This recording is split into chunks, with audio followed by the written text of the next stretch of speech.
Cümleten selamun aleyküm hanımlar. Diva Patik YouTube kanalıma hepiniz hoş geldiniz.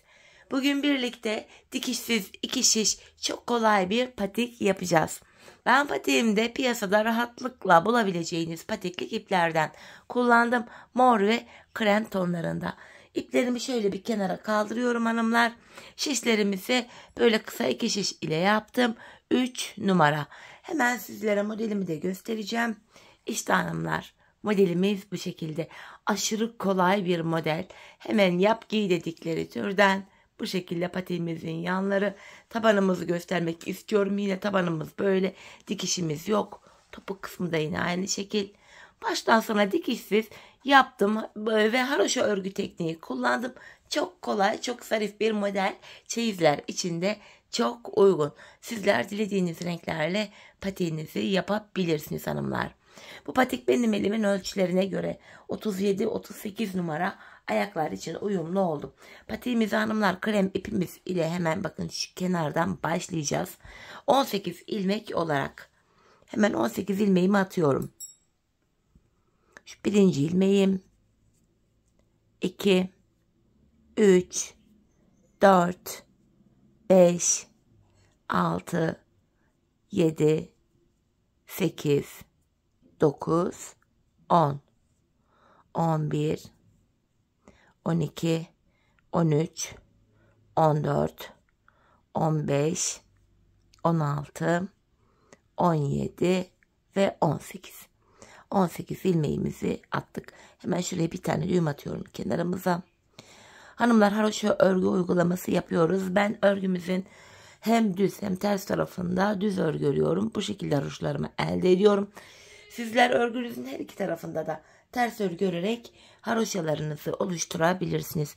Evet hanımlar, kenar ilmeğimi örmeden alıyorum. İlmeklerim haroşa yani düz olarak örülüyor. Bakın hepsini düz örüyorum.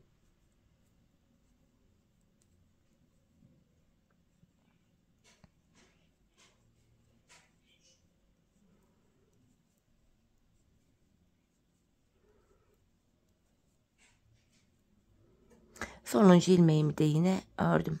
Düz ördüm. Şimdi geri dönüyoruz hanımlar. Bakın ön yüzdeyiz. Buraya bir diş haroşamız oluştu.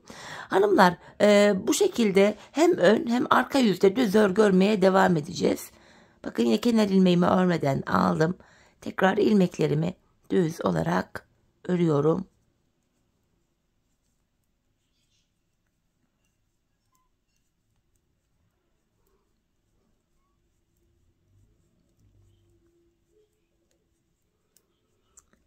Ve sonuncu ilmeğimi de ördüm. Şimdi geri dönüyorum hanımlar. Arka yüzdeyim. Yine haroşa düşmesi için ilmeklerimi böyle kenar ilmeğimi örmeden alıyorum. İlmeklerimi haroşa örmeye devam ediyorum. Bu şekilde hanımlar. Dediğim gibi baştan sona haroşa örgü örüyoruz patiğimizde.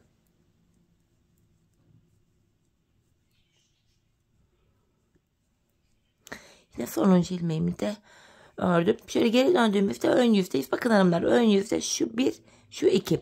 İki diş haroşamız oluştu.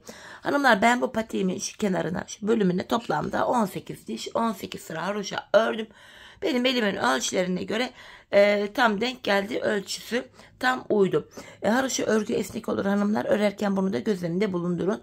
Şimdi ben buraya artırma ya da eksiltme yapmadan 18 ilmek üzerinden 18 diş haroşamı öreceğim, geleceğim.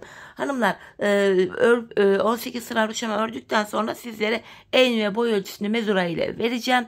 Ona göre patiğinizi ayarlarsınız artık. Şimdi hep birlikte haroşalarımızı örelim, gelelim.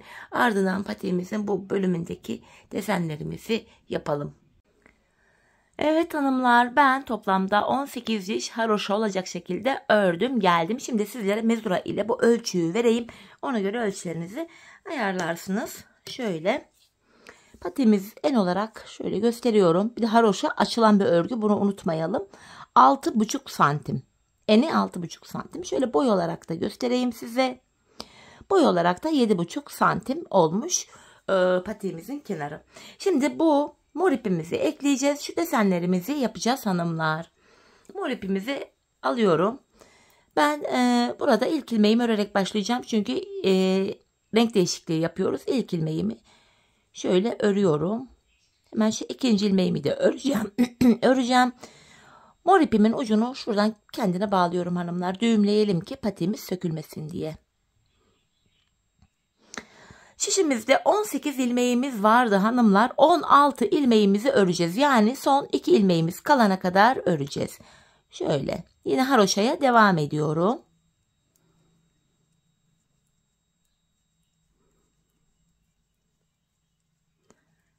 Bakın burada son 2 ilmeğim kaldı. Hemen geri dönüyorum. Artık o 2 ilmeği örmeyeceğim. O 2 ilmek orada beklesin şimdilik. Geri döndüm. Yine ilk ilmeğimi örerek başlıyorum.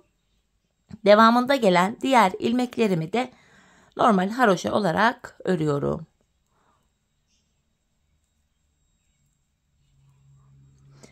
Bu aşamada hanımlar bakın sonuncu ilmeğime geldim. İpimi kendime doğru alıyorum. İlmek arasından geçirdim. Sonuncu ilmeğimi örmeden aldım.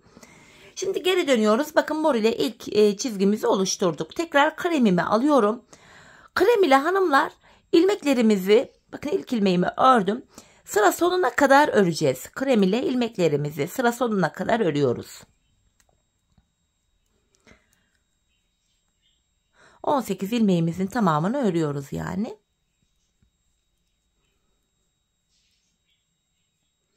Ve sonuncu ilmeğimi de ördüm. Geri dönüyorum. Yine sıra sonuna kadar arka yüzdeyiz. İlmeklerimizi haroşa olarak örüyoruz.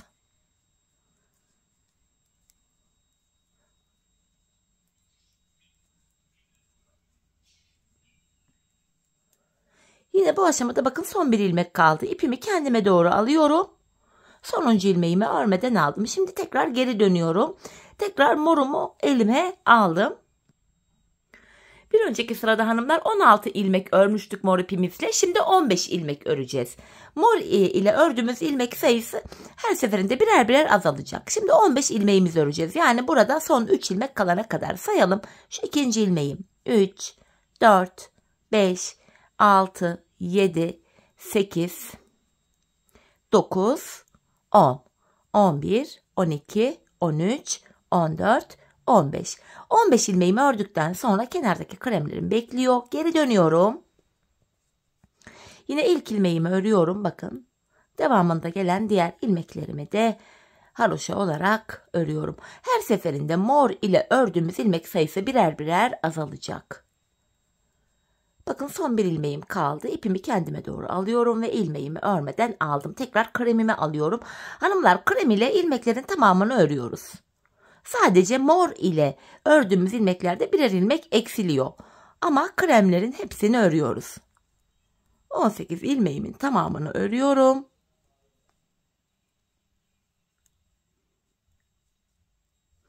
Geri dönüyorum. Arka yüzdeyim. Arka yüzde de yine ilmeklerimi örüyorum. Krem ile ilmek bırakmıyoruz. Tamamını örüyoruz. Mor ile desenimizi oluşturmak için birer ilmek eksiltiyoruz. İlk sırada 16 ilmek mor örmüştük. İkinci sırada 15 ilmek ördük. Bakın son bir ilmeğim kaldı. İpimi kendime doğru alıyorum. Sonuncu ilmeğimi örmeden aldım. Şimdi ip geçişi yapıyorum. Mor ipimi aldım.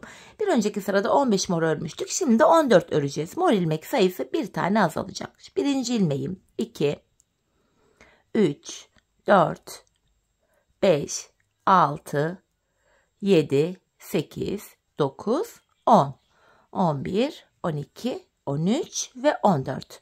14 morumu ördüm. Bakın bu defa burada 4 krem kaldı. Geri dönüyorum. Yine ilk ilmeğimi örerek başladım. Diğer ilmeklerimi de haroşa olarak örüyorum.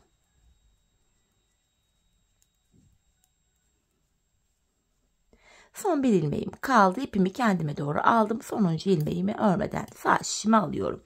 Evet hanımlar tekrar kreme geçtik. Krem ile ne yapıyorduk? İlmeklerin tamamını örüyorduk. Sıra sonuna kadar krem ipim ile ilmeklerimi öreceğim.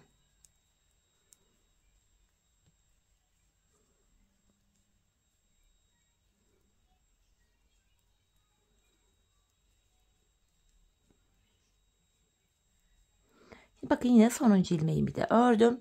Geri dönüyorum. Arka yüzdeyim. Arka yüzde de yine ilmeklerimin tamamını haroşa olarak öreceğim. Krem ile ilmeklerin tamamını örüyoruz. Mor ile birer ilmek eksilterek desenimizi oluşturuyoruz.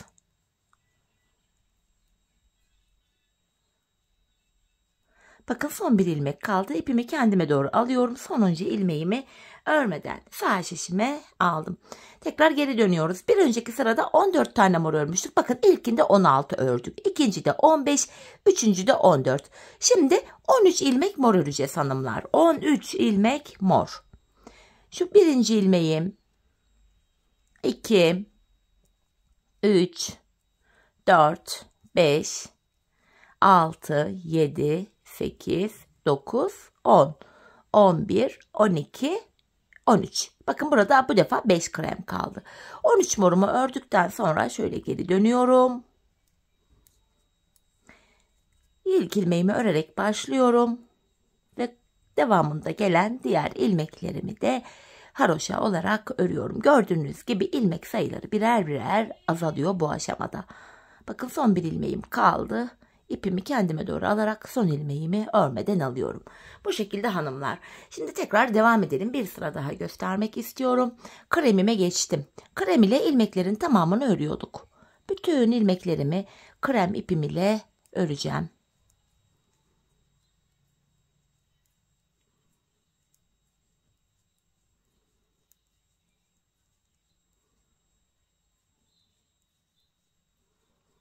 Evet, 18 ilmeğimin tamamını ördüm. Şimdi geri dönüyorum. Arka yüzde de yine ilmeklerimin tamamını krem ipim ile haroşa olarak öreceğim.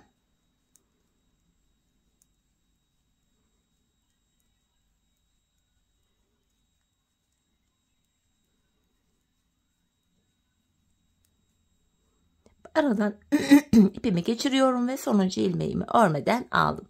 Tekrar moruma geçiyorum. Bir önceki sırada 13 ilmek örmüştük. Şimdi 12 ilmek mor öreceğiz. Bir ilmek daha eksiliyor. Birinci ilmeğim 2, 3, 4, 5, 6, 7, 8, 9, 10, 11 ve 12. 12 ilmeğimi ördüm. Hemen geri dönüyorum. İlk ilmeğimi örerek başladım. Diğer ilmeklerimi de sıra sonuna kadar yine haroşa olarak örüyorum. Şeklimiz bu şekilde devam edecek hanımlar. Birer birer mor ilmeklerimiz eksilecek. Son bir ilmeğim kaldı. Mor ipimi kendime doğru alıyorum ve sonuncu ilmeğimi örmeden aldım. Şeklimiz böyle. Şimdi kreme geçeceğiz hanımlar. Krem ile normal haroşamızı öreceğiz. Tamamen ilmeklerin tamamını öreceğiz. Ardından mora geçeceğiz. Bir sonraki sırada 11 ilmek mor öreceğiz. Tekrardan kreme geçeceğiz. Bütün ilmekleri krem ile haroşa ördükten sonra bu defa 10 ilmek öreceğiz. Birer birer mor ile ördüğümüz haroşalı ilmek sayısı azalacak. Biz bu işlemi hanımlar bakın azalarak gidiyor. Mor ilmek sayımız 6 o kalana kadar devam edeceğiz. 6 mor ilmek yapana kadar devam edeceğiz. Burada en son bakın 12 ilmek yapmıştık. Burada en son 6 mor ilmek kalacak. O zamana kadar patiğimizin desenini aynı şekilde kurmaya devam edeceğiz. Şimdi hep birlikte bu bölümde sadece 6 mor ilmek kalana kadar patiğimizin bu bölümünü tamamlayalım gelelim. Evet hanımlar, burada bakın 6 ilmek mor kalana kadar bu şekilde ördüm. Ardından bir diş haroşamı krem ipimle ördüm geldim.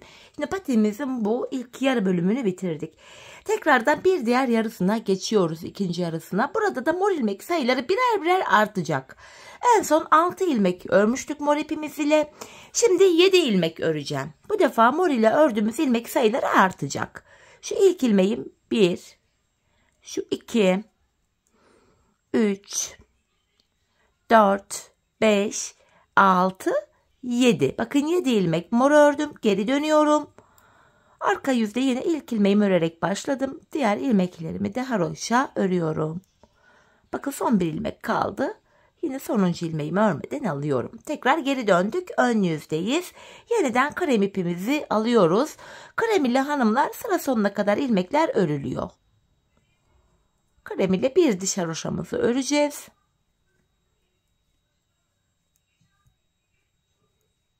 Patiğimizin diğer yarısına dediğim gibi başlamış olduk böylece. Şimdi geri dönüyorum. Arka yüzdeyim. Tekrar ilmeklerimi haroşa olarak örüyorum hanımlar.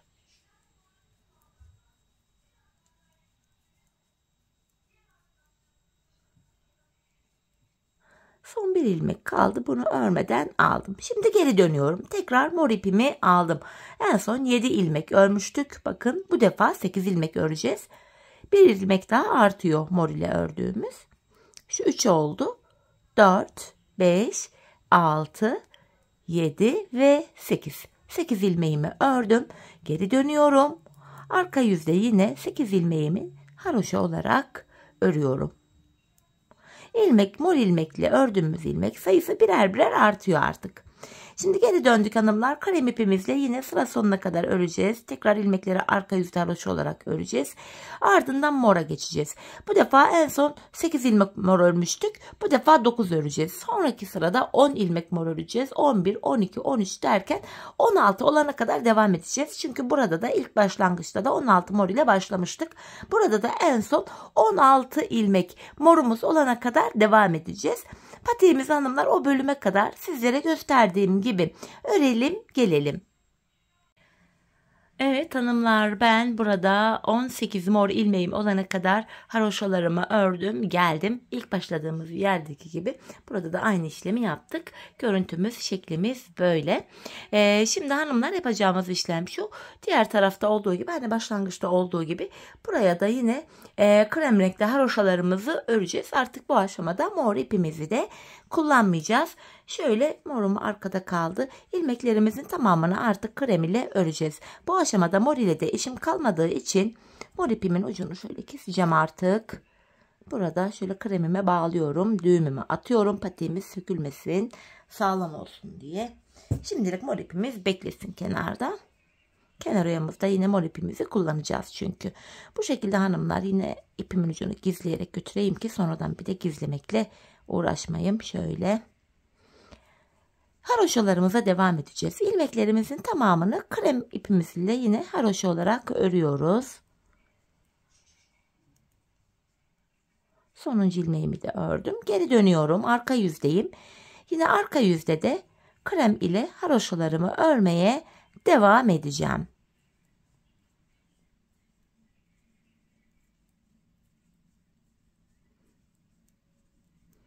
Bu defa şöyle sonuncu ilmeğimi örüyorum. İlk ilmeğimi örmeden alarak devam edeceğim.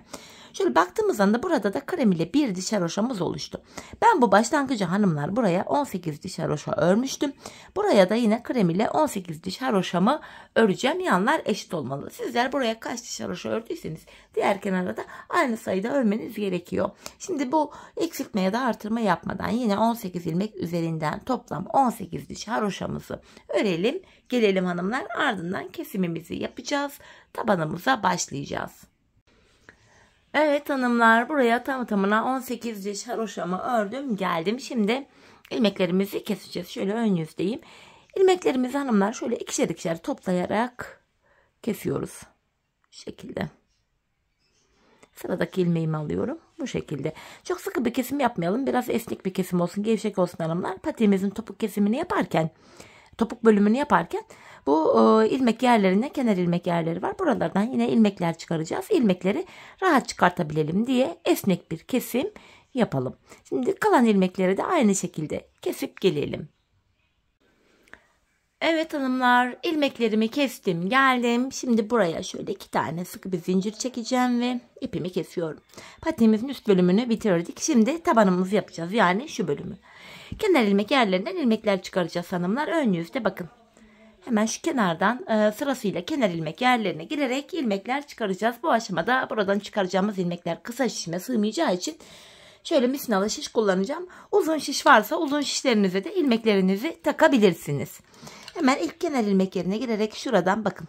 Şuradan iki ilmeğin iki kanadına birden girerek şöyle ilk ilmeğimi çıkarıyorum. Hanımlar, kenar ilmek yerlerinden dediğim gibi böyle ilmekler çıkaracağız. Hemen ikinci kenar ilmek yerine girdim. Bu ikinci ilmeğim oldu. İpimin ucunu burada şöyle kendisine bağlıyorum. Sağlam olsun diye. Sırasıyla kenar ilmek yerlerine girerek hanımlar burada ilmekler çıkarıyoruz. Bakın şu üçüncü ilmeğim. Şu dördüncü. 5, 6, 7, 8. Devam ediyorum. Şu 9. 10, 11, 12, 13, 14, 15, 16, 17, 18, şu 19. Burada ip geçiş yaptığımız yer düğümlü olduğu için sıkı zor çıkarttım. Şimdi bakın mor yere geldik. Bir tane mor yerden çıkartıyorum 20. Bir tane krem yerden çıkartıyorum 21. Bir tane mordan 22. Sırasıyla bir mor bir krem olacak şekilde 23 oldu bu arada. İlmekleri çıkartıyoruz. Şu 24. Şu 25. 26. Hani bu şekilde hanımlar ilmekleri çıkartıyoruz. Bu işlemi şu kenarda bakın son kenar ilmek yerine gelene kadar devam edeceğiz. Ben bu aşamada hanımlar toplamda 78 tane ilmek çıkarttım. Sizler bu kenarlara ben 18 diş haroşa yaptım ama hani sizler fazla yaptıysanız ilmek sayısı birkaç tane fazla çıkabilir. Dediğim gibi ben 78 ilmek çıkarttım. Bu son kenar ilmek yerine gelene kadar toplamda ilmeklerimizi çıkartalım. Gelelim hanımlar. Ardından kesimlere de başlayacağız. Evet hanımlar toplamda 78 adet ilmeğimi çıkarttım geldim. Şimdi geri dönüyorum arka yüzdeyiz. Burada ilk kenar ilmeğimi örmeden alıyorum. Hanımlar ilmeklerimizin tamamını haroşa olacak şekilde örüyoruz. Ön yüze bir diş haroşa düşüyor böylece. Bu şekilde sırasıyla ilmeklerimizin tamamını hanımlar sıra sonuna kadar haroşa olacak şekilde örelim gelelim. Evet, evet hanımlar sıra sonuna kadar ilmeklerimi ördüm. Bakın ön yüzde bir diş haroşamız oluştu. Artık kesimlere başlayacağız. Patiğimizin burun kısmına hanımlar şuraya 8 ilmek ile başlayacağız. 14 ilmek olana kadar yanlardan ilmek alacağız. Dediğim gibi ilk başta 8 ilmek ile başlıyoruz. Şişimizde 78 ilmek vardı. 8 ilmeği tam orta kısma ayırınca geriye 70 ilmek kalıyor. Kalan 70 ilmeği de sağ ve sol kenara eşit olarak paylaştırınca yanlara 35'er ilmek düşüyor. Şimdi öncelikle hanımlar 35 ilmeğimi öreceğim. Bu aşamada yine haroşaya devam ediyoruz. Kenar ilmeğimle birlikte toplam 35 ilmek. Kenar ilmeğimi aldım. Şu ikinci ilmeğim 3, 4, 5, 6, 7, 8, 9, 10, 11, 12, 13, 14, 15, 16, 17, 18, 19, 20, 21, 22, 23, 24, 25, 26, 27, 28, 29, 30, 31, 32, 33, 34, 35 ilmeğimi ördüm. Bu kenardaki 35 ilmeğimizi ördük. Burun kısmı için de ayrıca 8 ilmek öreceğim. 1, 2, 3, 4, 5, 6, 7, 8. Burun içinde 8 ilmek ördüm. Saydığımız anda bu sol tarafta da kalan ilmeklerin sayısı 35 oluyor. Şimdi geri dönüyoruz hanımlar. Tekrardan bu aşamada ipimiz hep karşıda olacak ve ilk ilmeğimizi örmeden alacağız. Bakın ilk ilmeğimi örmeden aldım. Burun için ayırdığımız 8 ilmeğimi bu şekilde öreceğim. Bakın 3 oldu. 4. ilmeğim 5, 6, 7, 8. Burun için ayırdığım 8 ilmeğimi ördüm. Tekrar geri dönüyorum. 8 ilmekle burada bakın bir diş haroşamız oluştu. Şimdi yanlardan ilmekler almaya başlayacağız. Yine ipim karşıda. İlk ilmeğimi örmeden aldım. Önce orta kısımdaki 8 ilmeğimi örüyorum. Şu ikinci ilmeğim. 3, 4, 5, 6, 7, 8. Ardından şişimden bir adet ilmeği örerek ortaya ekliyorum. Ortada 9 ilmeğimiz oldu. Ekledikten sonra geri dönüyorum. Orta kısımda 9 ilmeğimiz var. İlk ilmeğimi örmeden alıyorum. Ortadaki 9 ilmeğimi öreceğim. Şu ikinci ilmeğim 3, 4, 5, 6, 7, 8, 9. Ve şişimden burada da bir ilmek alarak ortaya ekledim. Böylece orta kısımda 10 ilmeğimiz oldu. Geri dönüyorum hanımlar. Yine ipim karşıda orta kısımdaki 10 ilmeğimi öreceğim. Kenar ilk ilmeğimi aldım. İkinci ilmeğim 3, 4, 5, 6, 7, 8, 9, 10. Şişimden bir adet ilmek alarak ortaya ekledim. Ortada 11 ilmeğim oldu. Burun kısmında hanımlar şöyle oval bir görüntümüzde oluşuyor bu aşamada. Şimdi geri dönüyorum. Yine ipim karşıda ilk ilmeğimi örmeden aldım. Orta kısımdaki ilmekleri öreceğim. Şu ikinci ilmeğim 3, 4, 5, 6, 7, 8, 9, 10, 11 ilmek ördüm. Şişimden bir ilmek daha örerek ortaya ekliyorum. Ortada 12 ilmek oldu. Ortada 14 olana kadar bu işleme devam edeceğiz. Yine ipim karşıda ilk ilmeği örmeden aldım. İkinci ilmeğim 3, 4, 5, 6, 7, 8, 9, 10. 11, 12 ilmek ördüm. Şişimden bir ilmek daha örerek ortaya ekledim. Ortada 13 ilmeğimiz oldu. Şimdi devam edeceğiz hanımlar. Geri dönüyoruz. Yine ipimiz karşıda ve ilk ilmeği örmeden alıyoruz. 13 ilmeğimi öreceğim. Şu ikinci ilmeğim. 3, 4, 5, 6, 7, 8, 9, 10, 11, 12, 13. Ve şişimden bir ilmek daha örerek ortaya ekledim 14. Şimdi 14 ilmekten sonra geri dönüyorum. Artık tabanımızı 14 ilmek olarak öreceğiz. Kesimlere de başlayacağız. Bu aşamada yine ipimiz hep karşıda olacak. İlk ilmeği örmeden alıyoruz. Tabanımda 14 ilmek vardı. 13'ünü öreceğim. Şu ikinci ilmeğim 3, 4, 5, 6, 7, 8, 9, 10, 11, 12, 13. 13 ilmek ördüm. Tabandaki 14. yani sonuncu ilmeğimi örerken şişimden de bir ilmek alıyorum. İkisini keserek örüyorum. 14. ilmekte kesim yaptım. Kesimden sonra geri dönüyorum. Yine ipim karşıda ve ilk ilmeği örmeden aldım. İkinci ilmeğim 3, 4, 5, 6, 7, 8, 9, 10, 11, 12, 13 ilmeğimi ördüm. 14. ilmeği örerken şişimden de bir ilmek alıyorum. İkisini keserek örüyorum. Kesimden sonra geri döneceğiz hanımlar. Yapacağımız işlem bu. Tabanda son bir ilmek kalana kadar örüyoruz. Sonuncu ilmekte kesim yapıyoruz. Her seferinde ilmekleri saymaya gerek yok. Taban ile bakın yan taraflar arasında zaten böyle küçük ayrık bir görüntü var. Şimdi ilmekleri saymadan bu tabanda son bir ilmek kalana kadar öreceğim. Bakın ilk ilmeğimi aldım.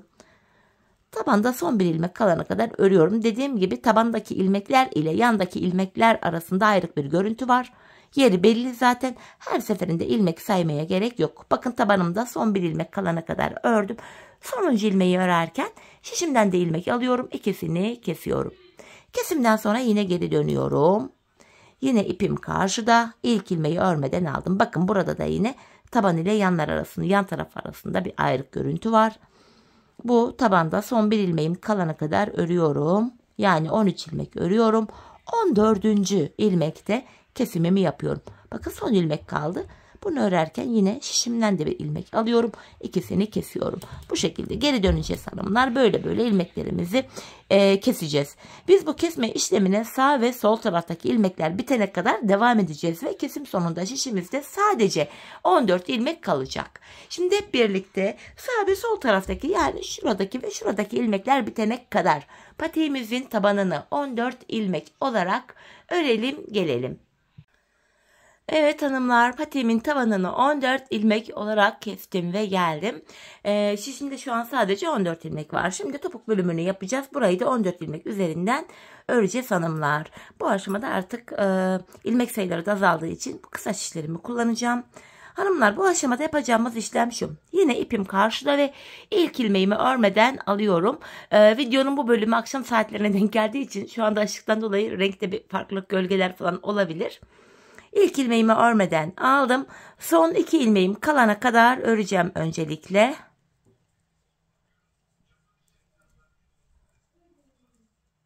Bakın son 2 ilmeğim kaldı. Son 2 ilmeğimin ikisini birlikte keserek örüyorum. Şişimde 13 ilmeğim kaldı. Bu aşamada hanımlar bakın burada sırada kenar ilmek yerleri var şuralarda. Bakın V şeklinde. Kenar ilmek yerinin de ilmeğin iki kanadına birden girerek bir ilmek çıkartıyorum. Tekrar 14 ilmeğim oluyor. Şimdi geri döndüm. Yine ipim karşıda. İlk ilmeğimi örmeden alıyorum. Tekrardan son 2 ilmeğim kalana kadar öreceğim.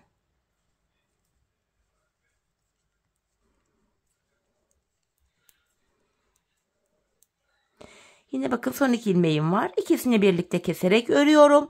Ve buradan ilmek çıkartırken şöyle arkadan girip de ilmek çıkartılabilir. Fakat ben öyle zorlandığım için sağ kenardan ilmek çıkartırken şöyle geri dönüyorum. Bakın burada da kenar ilmek yerim. Şurada başlangıç yerlerimiz. İlmeğin iki kanadına birden girerek bu kenardan da şöyle ilmeğimi çıkartıyorum. Yeniden hanımlar son 2 ilmeğim kalana kadar öreceğim. Arka bölümde yapacağımız işlem bu. Son 2 ilmek kalana kadar örüyoruz. son 2 ilmeği kesiyoruz ve kenar ilmek yerinden ilmek çıkartıyoruz. Bakın son 2 ilmeğim kaldı. İkisini keserek örüyorum ve bir sonraki kenar ilmek yerine, yani hemen şuraya girerek, bakın ilmeğin 2 kanadına birden girerek buradan şöyle ilmeğimi çıkartıyorum. Şu şekilde. Çıkartamadım, biraz sıkıymış burası. Şöyle. Evet, ilmeğimizi çıkarttık. Şimdi tekrardan ilmek çıkarttık. Geri dönüyorum hanımlar. Yine ipim karşıda. İlk ilmeğimi örmeden aldım. Tekrardan son 2 ilmeğim kalana kadar örüyorum.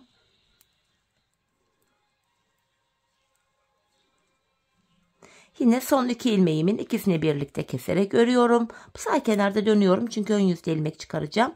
Geri döndüm ve burada bakın kenar ilmek yerim var. İlmeğin 2 kanadına birden girerek ilmeğimi çıkartıyorum. Patiğimizin arka bölümü bu şekilde yapılacak hanımlar. Böylece hem arkasını örmüş olacağız hem de arka bölümü şu kenarlara eklemiş olacağız. Hanımlar, biz bu işleme bakın buraya kadar ve hemen şuraya kadar, buralarda son kenar ilmek yerlerine gelene kadar devam edeceğiz. Şimdi hep birlikte patiğimizin arka bölümünü bu son kenar ilmek yerlerine gelene kadar örelim gelelim. Evet hanımlar, patiğimin arka bölümünü son kenar ilmek yerlerine gelene kadar bu şekilde ördüm. Şimdi burada artık ilmeklerimizi keseceğiz hanımlar. İkişer ikişer toplayarak şu ilmeklerimi kesiyorum. Hatta şuradaki ipimin ucunda gizleyerek götüreyim, başlangıç ipimizdi.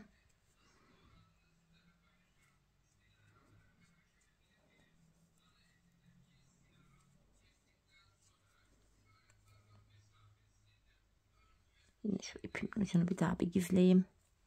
Bu şekilde örerken gizleme yapınca sonradan bir de ip gizlemeyle uğraşmıyoruz. Elimiz oyalanmıyor.